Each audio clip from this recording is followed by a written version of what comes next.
So I've been investing a lot in Bitcoin nowadays, and I've been noticing something very interesting about how my mindset has been shifting in my relationship with time and money. As a Gen Z, I see so many advertisements about sports gambling, DraftKings, whatever it is, Kalshi, whatever predictions markets, everyone's advertising this stuff. And you can't even go a single second while watching UFC without seeing this plastered everywhere. And maybe because I'm not personally into sports gambling myself, it's super easy to see how everyone is becoming more and more short-sighted. Everyone's caught up in their TikTok. When you walk down the street, most people are staring at their phones nowadays. Like, you'll bump into them and they won't even care. They're just looking at their TikTok. They're just looking at their Reddit while they're walking. I'm guilty of this too, but I've been trying to get better at this.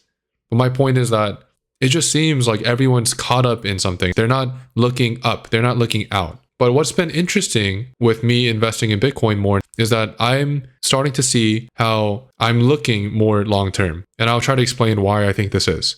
I think it all comes back to the type of money that we're using. In modern society, the United States is the powerhouse, right? It's the alpha male. So we use dollars. And dollars, as most of you probably know, are getting inflated away. I'm not going to explain how inflation works here, but basically you know that next year, your single dollar will be worth less than what it is today.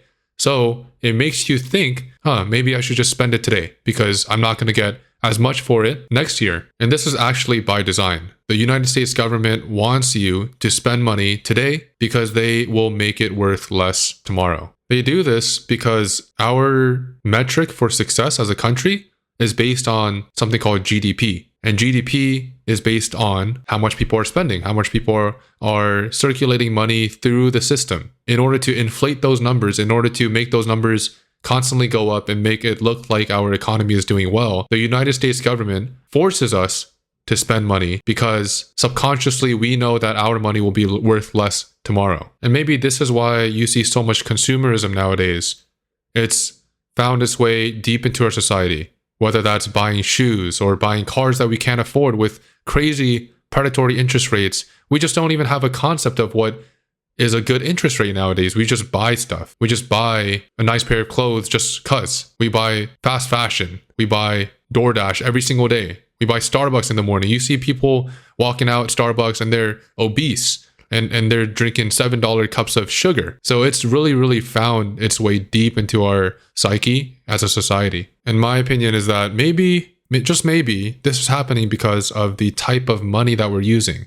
It's a money that is a leaking bucket that incentivizes us to keep on spending and keep on thinking for today only, just today, instead of thinking maybe I can save enough to do something even better the next year. Or maybe I can save up even more to do something 10 years from now because I know that me saving my money will not erode away my purchasing power. I can reasonably trust that 10 years from today, the money that I save, if I just choose to save and not invest, will still be giving me the purchasing power that I initially put into my savings account. But because that's not the case when we save in US dollars, I think that as a society, we're being led to find other avenues, other methods to increase our capital, increase our money, increase our wealth. And as a Gen Z, our generation is being duped into trying to appreciate our money, trying to increase our wealth and net worth by gambling, by betting on stupid stuff like who's going to catch this pass on this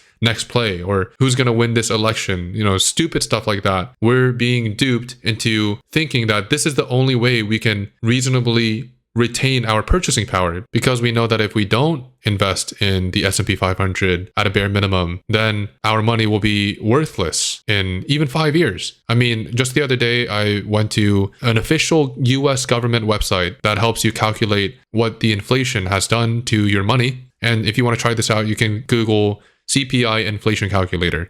But just put in your salary, what it was in 2020, and maybe what your salary is today. You'll see that let's say you're making 100K this year in 2026, right? You think you're making six figures, which is what many people aspire to do.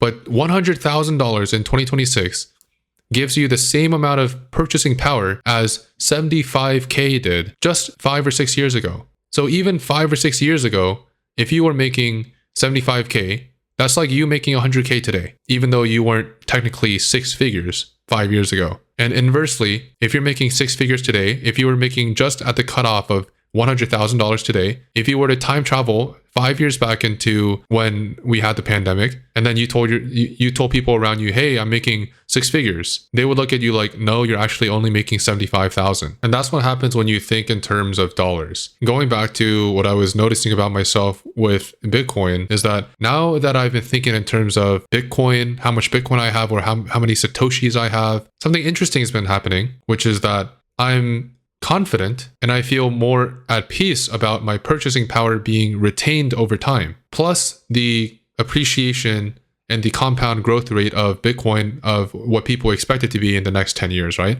So that's an added bonus. But even if we just look at Bitcoin itself, if we don't compare it to the dollar at all, just looking at Bitcoin itself, we would know that our purchasing power, only thinking in terms of Bitcoin, not against the dollar, would still retain our purchasing power. In fact, it would go up over time because more and more people would lose their keys to their hardware wallets, therefore decreasing the total supply and increasing your share of the network, which means that your purchasing power is going up. So by thinking in terms of a money that actually respects the energy that you put into it, and in 10 years from now, when you want to purchase a house, we'll give you back the energy that you've put in and then some, I've been feeling more confident that, okay, I just need to save in Bitcoin. I don't need to try to gamble on shorting stocks or doing options or margins or borrowing and levering up or gambling on sports bets. All I need to do is save in a money that will actually retain its purchasing power. And that has really, really freed up my mental bandwidth to go out and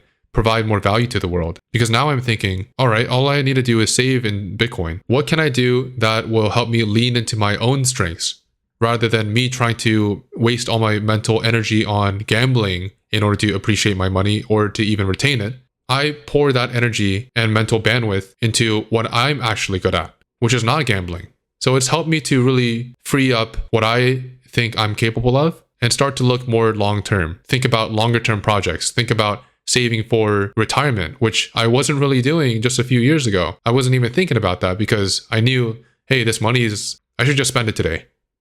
But when I think in terms of Bitcoin, I know that the supply will still be the same, if not decrease over time, giving me more and more purchasing power. So what can I do to lean into my own strengths and my own talents? What kinds of longer term projects can I do to increase my own skills and make myself a better version of myself so that eventually I can accrue more Bitcoin if that's your goal, or I can provide more value to the world, which I will get paid in terms of energy, which will be saved as a digital currency called Bitcoin. So that's kind of how my mindset has been shifting. And I thought that was really, really interesting.